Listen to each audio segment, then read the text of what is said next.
Good morning again. This is Dan Reel with Fraudclosure 101. I hope you're doing well, and I hope you've taken some time to check out our other videos. This one is being posted because a lot of people, honestly, they get into a foreclosure situation, and they're kind of going moment to moment. They're looking for more time on what to do. You know, they rush to hire an attorney. Yet, unfortunately, they're not aware of just some of the critical core components of the whole global situation that they should really be discussing with the attorney that would kind of help crystallize what's going on and bring it into focus and sort of help come up with a strategy and an end game. Again, this isn't legal advice. This is for educational, informational purposes only. And if you are in foreclosure and whether you have an attorney or not, you need information. And I would probably say this is one of the most important videos you can be looking at on this channel. So that said, there are 4 general litigation elements to consider. I don't care what type of litigation you're in, but especially in foreclosure, you have to consider these 4 different elements and understand how they're going to work and how you're going to put together some effective strategy to deal with your situation. And you know, maybe you might not get your primary desired outcome, but you might want to get, you know, your secondary or third or so on, 4th acceptable outcome. Number 1, the facts.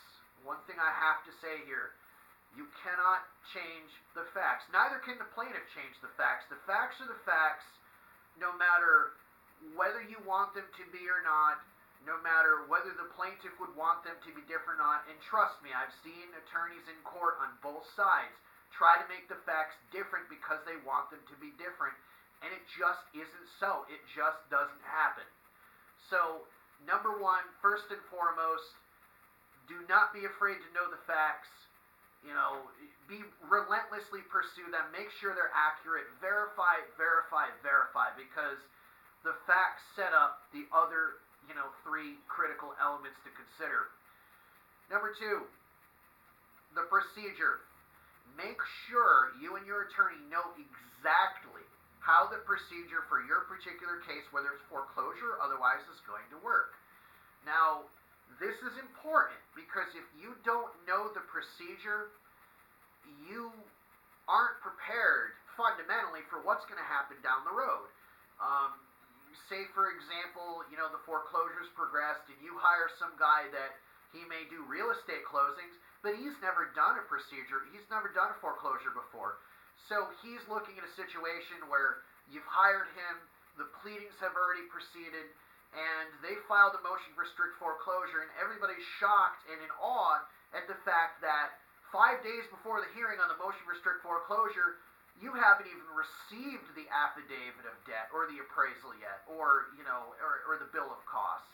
You see, that's critical because if you don't know what's coming down the road, you aren't even going to have time to prepare for it, let alone be able to prepare for it. So make absolutely positive you know where you are procedurally and your attorney knows where you are procedurally.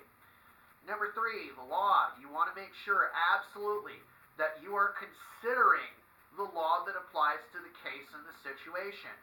Now, just because you want a certain type of law to apply doesn't necessarily mean it's so. This goes back to the facts. Now, on that note, one thing I can honestly say, working on many, many cases involving foreclosure with many attorneys, there are 2 types of people generally that you'll deal with. 1, your average consumer. Somebody lost their job, they had an illness, they fell down on their luck. Things happen. Second class of people that I have dealt with, I do not like dealing with them. Nothing against people that are in the real estate profession, that are professional property owners, but a lot of them just plain gotta say it, I just gotta spill it out there. A lot of these people have a lot of wishful thinking.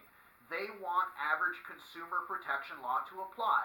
Well, one thing I'm gonna tell you, if you are a property owner that owns multiple properties and they're investment properties, yes, you may have securitized mortgages and there are certain things you can utilize, but one thing I do not want you to tell me is I want FDCPA to apply.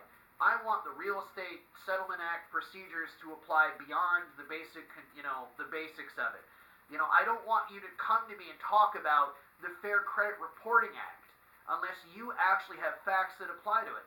And I certainly don't want you to talk about, HAMP or TARP or any of that stuff that only applies to households, members that actually live in the property. Because you know what?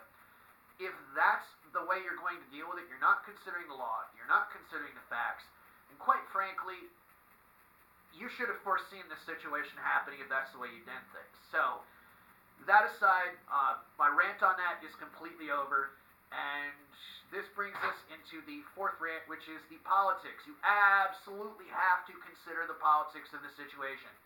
Like it or not, judges are people. Attorneys are people. You're dealing with people. This probably won't go to a jury in the case of foreclosures. Actually, it really won't. But one thing I can tell you is people are all susceptible to politics. When you are in a foreclosure case, you are automatically on the wrong side of politics.